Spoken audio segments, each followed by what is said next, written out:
Hey there everyone, I want to welcome you to both the start of something a little different and also very special.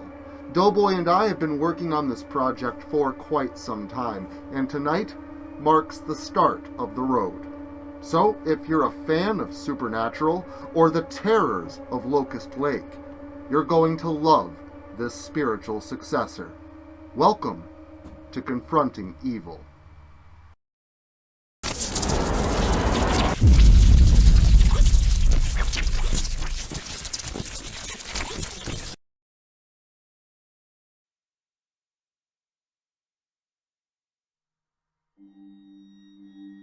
A million stars set within a black backdrop, like holes in the floor of heaven, blanketed the woodlands below in swaths of lunar light, joined by an ever-looming half-moon. Beside a small lake-like access pond, deep within the tree line so as to not call attention to themselves, camped a couple only looking for a night away from their weary, doldrum lives. The fire within the makeshift pit was small, illuminating only a small circle of the forest around them, but it was big enough for the two of them. When did they say they were coming? The blonde, Kara, said to the young man at her side. Tomorrow is what everyone agreed on. Jack replied. I mean, what if we need to head out, or... Kara continued, her concerns the result of getting a ride to this secluded place and then camping for 24 hours without the use of a vehicle or even a cell phone if anything were to happen. Kara, listen. That gas station is like a mile back down the road, but we brought everything we need. I mean, we're not like staying a week. It's overnight. Jack reassured her. The two of them snuggled close together, sipping their malted beverages and staring into the flames of the flickering fire. You ever hear the legend of this place? The story of the Devil's Punch Bowl? Jack asked her, not moving his eyes from the light of the campfire. Wait, what legend? Kara responded, unsurety in her voice. She hadn't known that the area was part of some local legend, and had she been given this information prior, she may have declined staying here. Well, the way I heard it, a train derailed from the tracks up there on the ridge. Jack pointed off toward the distant trees and hills behind them. A few train cars landed down here in the punch bowl, and people say it's so deep that no one could recover the bodies. Since then, strange things have been said to happen out in these woods. Some say that if you listen closely, you can hear the cry of the souls trapped at the bottom of this lake for eternity. Others say that it caused a rift, that a portal to the underworld exists beneath the surface of the water, and if one wishes, you can travel back and forth between hell. Jack finished. That's the most ridiculous thing I've ever heard. Stop trying to scare me. Kara responded with demand in her voice. Honestly, I'm not. Seriously, that's the legend of this place. Jack insisted. Then why did you want to bring me here? Kara inquired. You don't honestly believe those old legends, do you? I know I don't. It's just an old town legend. Nothing more. Jack said. Within minutes, Kara had returned to her jovial and light-hearted self. Jack was right. The story was preposterous. The two eventually moved on to other topics, such as thoughts on recent movies that each had seen, desires for their futures, and recollections of experiences that they had enjoyed in the past. After another 4 or 5 drinks respectively, the night had grown cold, the fire dim, and the pile of wood for the evening nearly depleted. Kara gave a wanting look towards Jack, one that took him a few seconds to realize in his inebriation. Slamming the last of his beer, Jack jumped to his feet, tossed the can, and pulled Kara by the arm towards the tent in such a hurry that it made her giggle with excitement.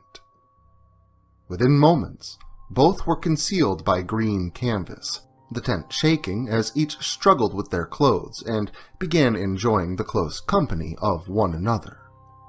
Minutes had passed, and Jack had been so caught up in all that was going on that it took Kara calling his attention to it for Jack to stop mid-thrust and listen for what she had just heard, like something was walking through the woods nearby.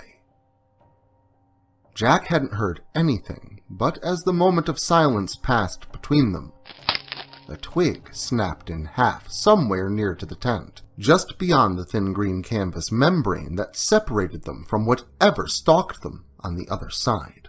What's out there? Kara asked, feeling a bit vulnerable. I don't know. Probably a raccoon or something. Are you gonna look? Well, I mean... Jack began, but before he could finish, and although it sounded like a question, he could see the demand in her expression. In consideration of his own needs, Jack conceded. Yeah, I'll just stick my head out real quick. Jack agreed, slightly covering himself with a blanket and unzipping the tent. Kara watched in anticipation as Jack slowly stuck his head through the small aperture that he had created. See? There's nothing out here. Jack informed Kara, his head still beyond the borders of the canvas enclosure. Kara allowed herself a sigh of relief that was instantly cut short. Jack shouted a quick yelp that was cut off and replaced by the sounds of meat tearing, ligaments snapping, and the sickening crunch of bone being torn free. Kara was showered in geysers of hot blood before she even realized that Jack's head was now gone, his body having fallen backwards back into the tent, lying next to Kara, and flinging crimson into the air, coating nearly everything in red. Kara shrieked when she gazed upon what was left of Jack's lifeless corpse, but when her focus reshifted to the monstrous black claws now widening the opening in the tent before her, Kara stopped screaming, now paralyzed with fear and the looming dread of an imminent, violent death. Skin being torn from the flesh beneath, wet slabs of meat colliding with the forest floor, and the taste of her own blood would be the last stimuli that Kara would ever experience. However, the only living things around to hear this macabre symphony were that of insects and night birds, almost all of which indifferent to the chorus of screams and shrill cries of agony that seemed to echo for nearly a mile before they were quieted by a final, sickening crunch.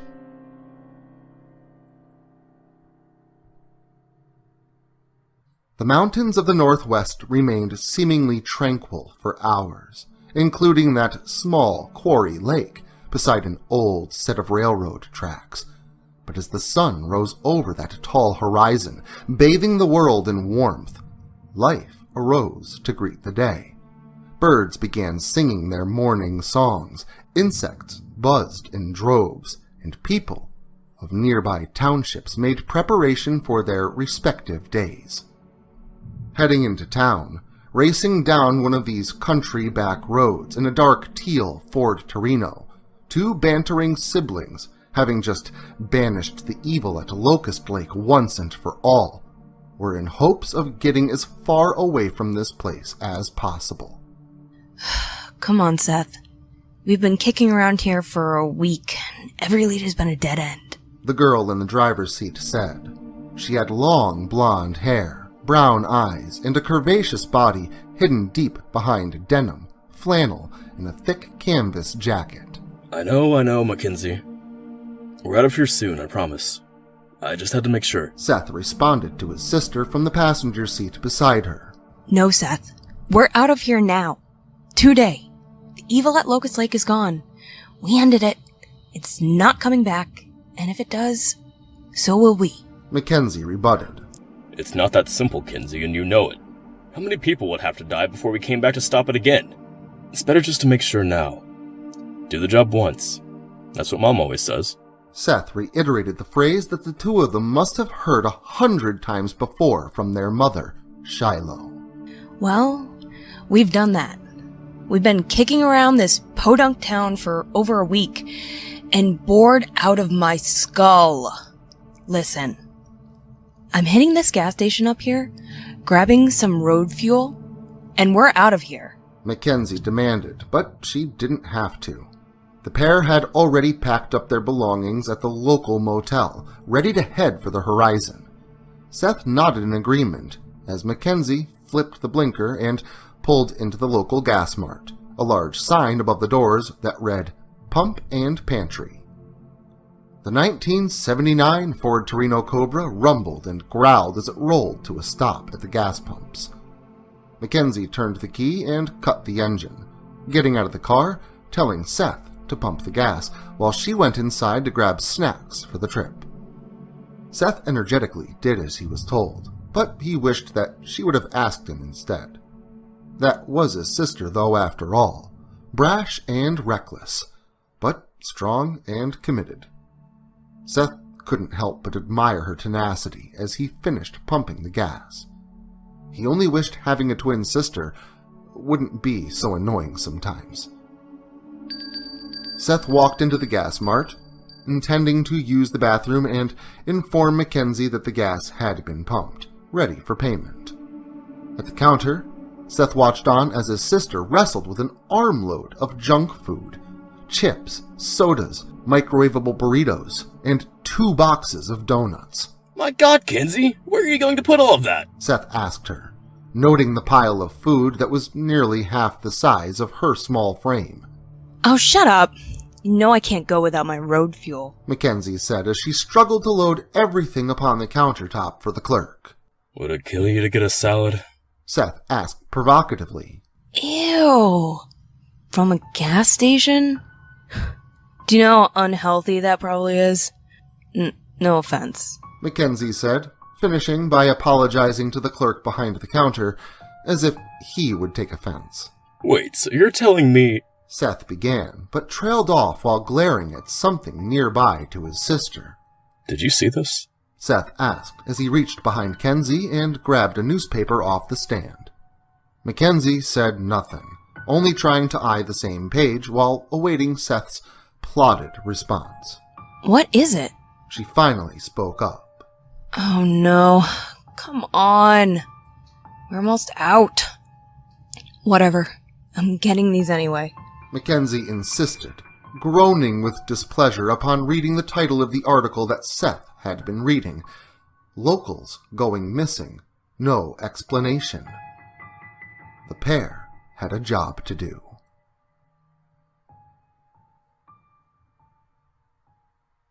Back in the nearby town of Halstead, a few hours later in the afternoon, 4 friends struggled with a hefty beer keg while laughing amongst one another, anticipating a great time later that evening.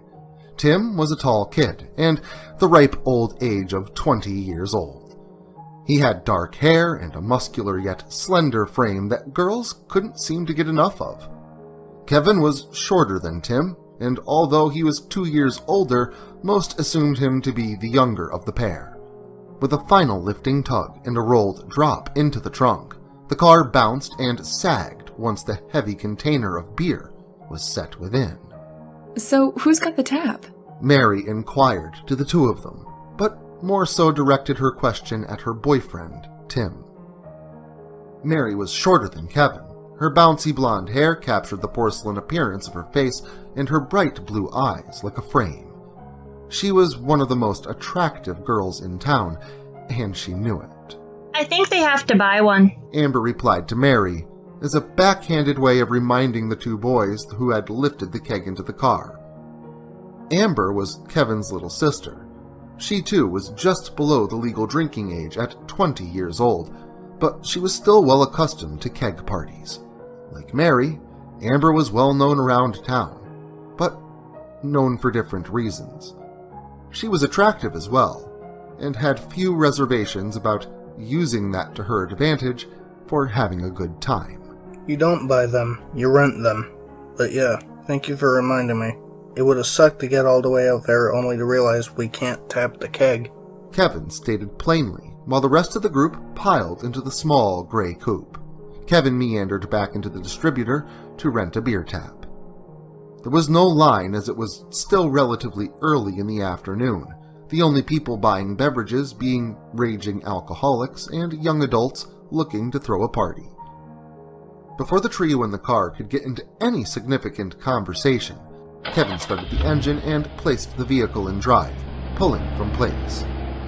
Only a couple of more stops to make for food and smoky refreshments, and they would be underway to their destination on the outskirts of a little town called Susquehanna, a place known to the locals as the Devil's Punch Bowl.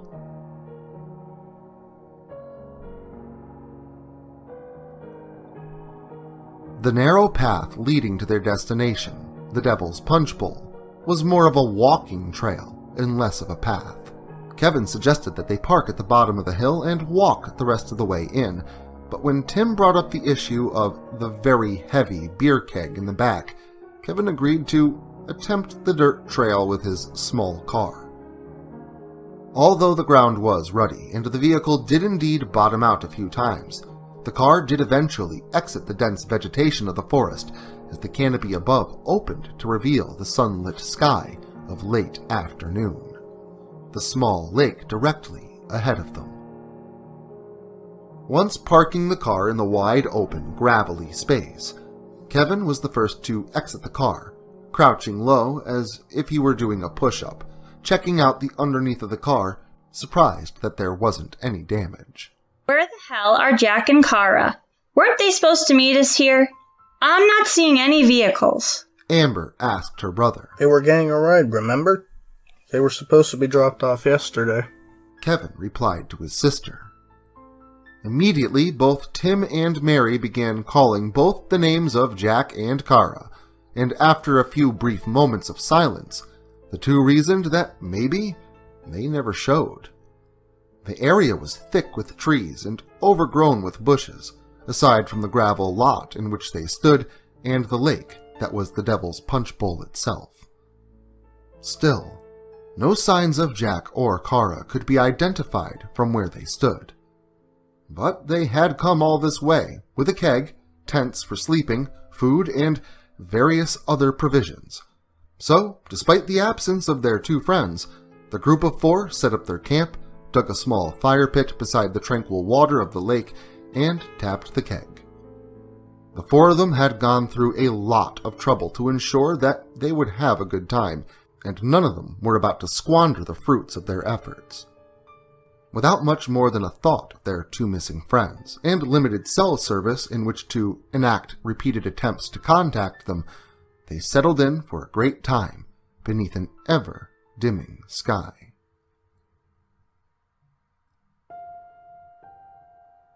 The afternoon continued on into the evening, while the group continued on, not noticing the sky had turned to a dark purple, nearly black. Mary wobbled as she stood upright from the log that she'd been sitting upon. I have to pee. Mary stated plainly, loud enough for the rest of them to hear, but it was Tim's attention that she wanted. Tim, come with me. She finished, tugging at her boyfriend's shirt. Tim sighed, rolled his eyes, slammed the piston foam left in the bottom of his cup, and told Kevin and Amber that he too would be right back.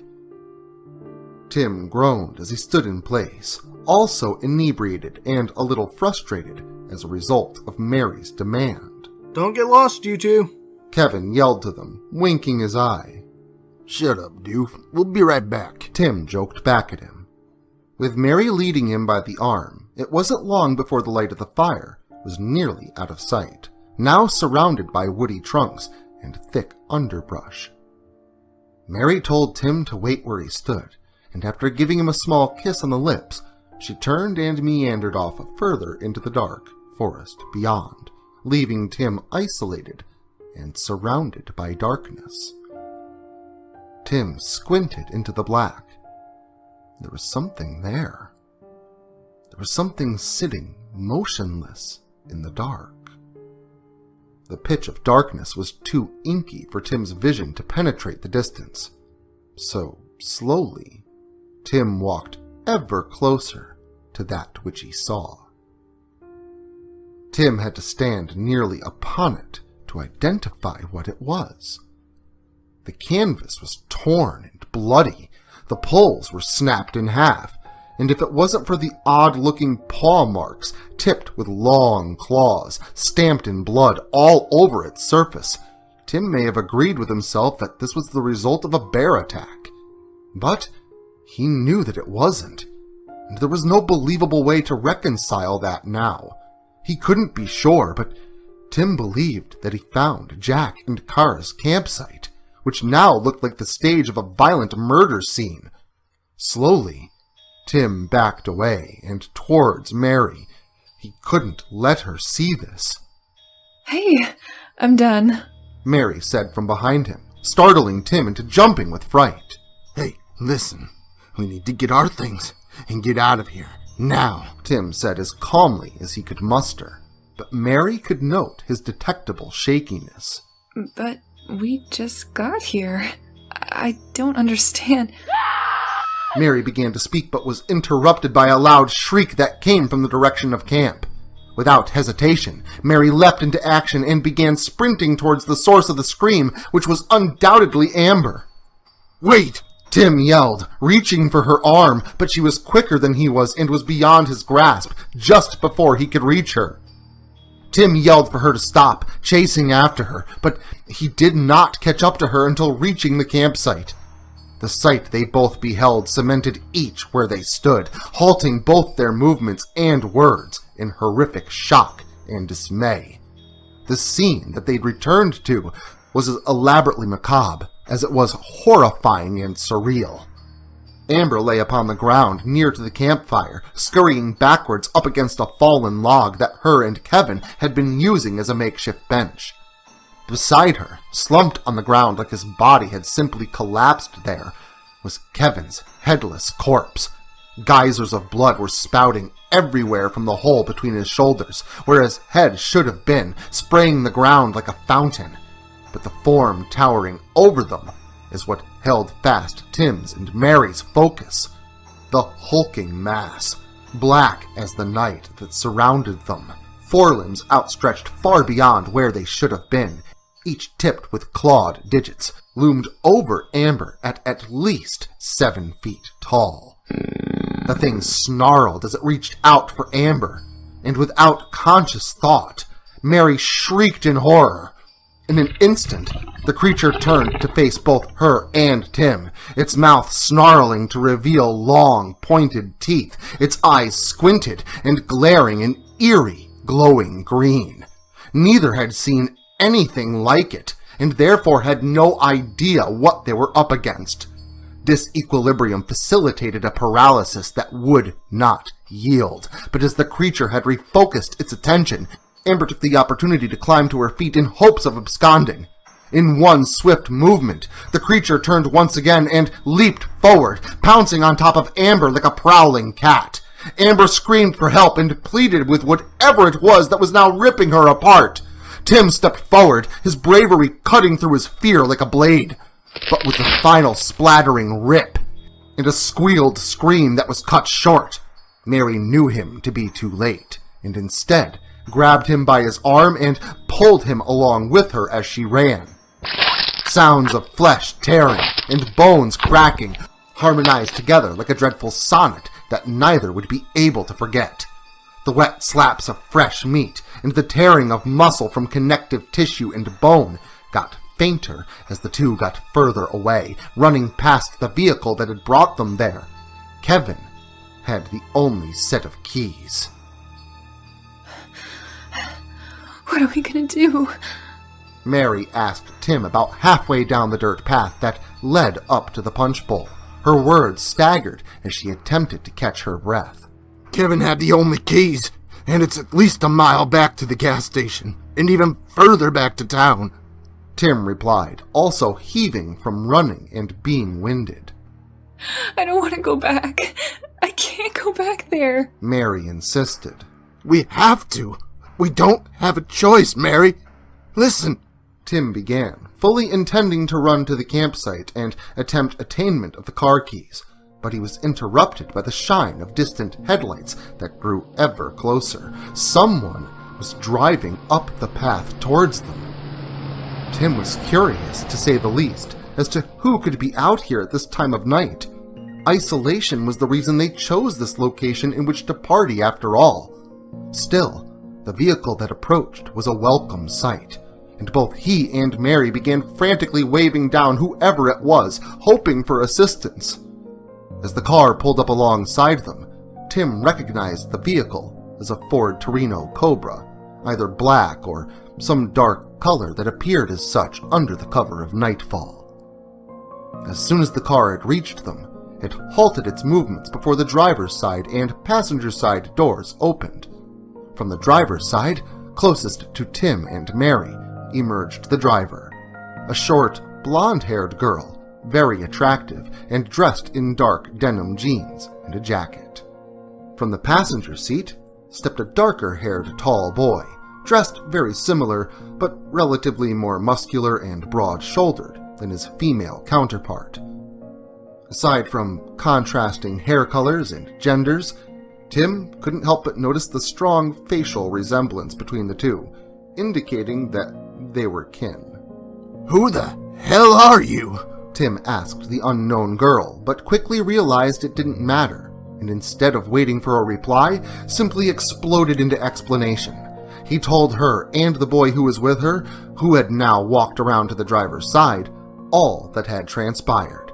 He and Mary both rambled on about the keg party, their friends who were supposed to show up. Tim explained that he had found their tent in the woods while taking a piss, a detail Mary had just now become privy to. All right. You two are going to get in the car. Seth, you're going to drive them out of here and back to town, the girl said, speaking to Tim and Mary at first before directing her attention at her brother, Seth. Okay, Kenzie, that sounds great and all, but what are you gonna do? Seth responded. I'm going to head up there and take care of this thing, she replied. You can't! Tim exclaimed. The thing is a monster. Mary backed him up. Don't worry about me. Just get in, Makenzie responded, opening the door to the car and telling them to get inside. Sis. Seth began. Don't start with me, Seth. We have a job to do. Now get them to safety, Makenzie ordered. You know, you're not my superior, Seth rebutted while climbing into the driver's seat after Tim and Mary had gotten situated. I'll always be your superior, dweeb, Makenzie joked. Listen, don't do anything stupid. I'll be right back, Seth reassured her. Yeah. Get a move on, will ya? And don't mess up my car, Makenzie finished as Seth closed the door to the driver's seat and placed the car into reverse.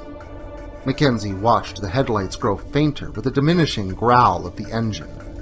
Once left in darkness, the brave girl turned and faced the path headed up the mountain, facing whatever doom lay ahead. Utterly alone, and armed only with that which she brought with her, the girl pushed forward into the darkness and what lay within. Makenzie moved at a hastened pace, and before she had become winded, the trees and canopy spread open above and before her to reveal the sight of the Devil's Punch Bowl and the abandoned vehicle in the lot beside it, illuminated softly by a million stars and the light of a half-moon. As Makenzie neared the waters of the punch bowl, her pace slowed and then stopped. Standing at the water's edge stood a tall, humanoid-shaped figure. Its back was turned, so she had yet to identify its face, but even with her limited view of its gigantic black form and tipped claws, she knew that this was the monster she was here to hunt down. Makenzie eyed the beast for a moment, watching on as it hurled large hunks of something that Makenzie could not see out into the middle of the small lake. She knew that whatever it was doing, that it was momentarily distracted. Makenzie capitalized on the small opportunity awarded to her and began stealthily approaching the creature from behind. As she approached, she could now see that the beast was throwing various bits and pieces of its victims out into the water.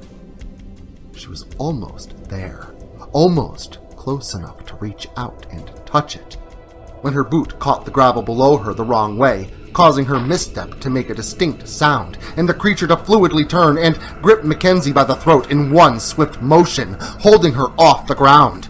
Makenzie struggled in the thing's grasp, fighting with all she had, but stopped, astonished, when the thing opened its mouth and began speaking to her. So close, but not quite. The thing started. You and the rest will serve as my sacrifices, my bargaining for my soul. See, I entered here once, through the portal that lay within the lake. But when I escaped, I was no longer me. My soul had become one in a game of deceit with the devil. You and all the others are going to assist in my completion, in making me whole once again. The monster growled. Makenzie, having heard more than enough, not interested in this abomination's motivations, Makenzie pulled a long, black blade, stubbed in a leather-wrapped handle, from the inside of her coat pocket with a free hand, and plunged it to the hilt into the creature's abdomen. The monster shrieked and howled in both the pain he didn't know he could feel, and the shock that this girl was unfazed by his presence at all. That's iron, you demon fuck! Makenzie smirked at the beast as she withdrew the blade. She knew it wouldn't kill it, but it would at least slow it down for now. With the monster momentarily hunched over in pain, Makenzie stood and ran, sprinting towards the nearby tree line. As she did, she pulled the cell phone free from her pocket, texting her brother as she ran, hoping the weak cell signal would be enough to get the message through. Needing to catch her breath and gauge her situation, Makenzie once again slowed her pace, ducking behind a nearby tree trunk for cover. Come out, come out. The creature called out into the black. Makenzie sighed with a bit of relief, the sound of its voice far off and seemingly distant. I know you're here. The thing goaded her again, from what she thought to be a considerable distance. Makenzie slowly stood upright and leaned around the side of the tree. A loud roar caught her off guard as a monstrous mitt grabbed her from around the throat once more. Again, Makenzie lifted the blade for another attack, but her effort was thwarted as the beast caught her by the wrist with his other clawed hand, gripping it so tight she was forced to drop the blade to the forest floor below her. The thing chuckled to itself, delighted with the capture of his new prey. But it was in that moment that headlights once again lit the small nearby gravel lot, as if it were day. Someone else was now on scene, causing the monster to momentarily lose its focus on the girl it held within its grasp. That was the chance she was waiting for. Without hesitation, with the force of 10 men, the small girl swung with her other free hand to connect with the demon's face, hitting it so hard it caused it to release her, dropping her to the ground. Makenzie scooped up the blade once more and stabbed it into the creature's left kneecap. The beast roared in anger and agony while Makenzie stood to her feet and ran towards the now parked vehicle to greet her now returned brother. Even with her close proximity to him, by the time Makenzie had made it back to Seth's side, he was already reading an oddly worded passage from an old book, scribed in an ancient and dead language, one that he understood well. Their mother had taught them some tricks over the years, and Seth, being the fast learner that he was able to fluently read aloud from the pages scrawled in Sumerian.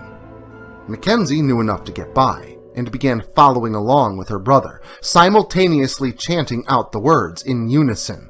However, before they could finish the incantation, scuffled footsteps could be heard fast approaching, and Makenzie turned to see the demon a few yards away and limping ever closer.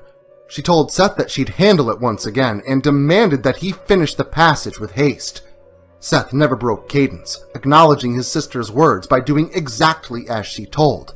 Seth kept reading aloud. Makenzie sprinted head-on towards the demon, lunging at it at the last few feet, no fear to be found in her eyes, only rage. However, the demon caught her mid-air and threw the girl to the ground.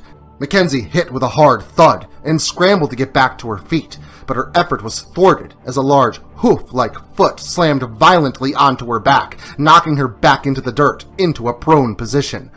Makenzie grunted from the pain and went to reach for her knife, but still being planted firm on the ground by the demon's foot. The creature reached down and gripped her arm before she could slide her hand into her jacket. The creature wrenched the limb backwards, causing Makenzie to scream out in pain, unable to do anything to stop it, the monster ready to tear the limb from the trunk of her body. Before the creature could do so, however, there was a loud whooshing boom-like noise that rattled the ground and resonated the core of Makenzie's chest. The creature roared loudly in rage, and as she turned to look up at it, she watched the monster kind of dematerialize into dust-like particles that got instantly sucked into a small light, dimly glowing beneath the surface of the lake in the center. As the light faded, the monster gone, Makenzie looked at her brother, who was now looking back at her with a smile, closing the book in his hands. Took you long enough. Think you could cut it any closer? Makenzie asked Seth. Probably. I mean, there's a passage in here that can bring him back. Seth smirked. Haha, very funny. How'd you get back here so fast anyway? She asked him curiously. I dropped those kids off at the gas station down the road and made sure to drive fast to get back here. I knew you'd be needing my help. Seth joked as he tossed Makenzie the car keys. I had him right where I wanted him. You got my text about the hell portal thing, huh? She asked, walking towards the dark teal Ford Torino Cobra. Well, yeah, but I told you while we were researching that's what I thought it was. Glad I made you bring that Iron Pig sticker just in case. Seth said as he walked back towards the passenger side of the car. Well, Seth, it's not like I really ever go without it anyway. Makenzie replied. True. Seth agreed. So when are you gonna let me drive? Seth asked as he climbed into the passenger seat and shut the door. Where are they? Those kids better not have stepped on them. Aha! Makenzie exclaimed, finding a long-lost gas station burrito in the back seat, ignoring Seth's question. Yuck, Makenzie, that thing's cold. Come on, let me drive. You're gonna be eating anyway. Seth pleaded. Nope. No way, dweeb. Makenzie said, sitting in the driver's seat, keys in one hand and a cold burrito in the other. That's why I got these. One-handed meal, bro. She reasoned. Seth shook his head at his sister. He loved her, but she was so hard-headed sometimes. However, it was this sibling strife that was their strength. As the Ford turned around in that gravel lot and began its trek back down the mountain, into the lonely night beyond, each of them sat in a moment of silence, reflecting upon nearly the same things without saying a word. They had stopped evil before, and now they had done it again. And as important as they had become, taillights left that northeast Pennsylvania town without anyone ever knowing they were there. Well, I sure hope you enjoyed tonight's episode. You can expect more of these to come. 9 more, actually, leading up to the season's conclusion. So, I really hope you enjoyed this pilot episode that's guaranteed to lead into grand things to come, and keep an eye out for the next installment for when Confronting Evil returns.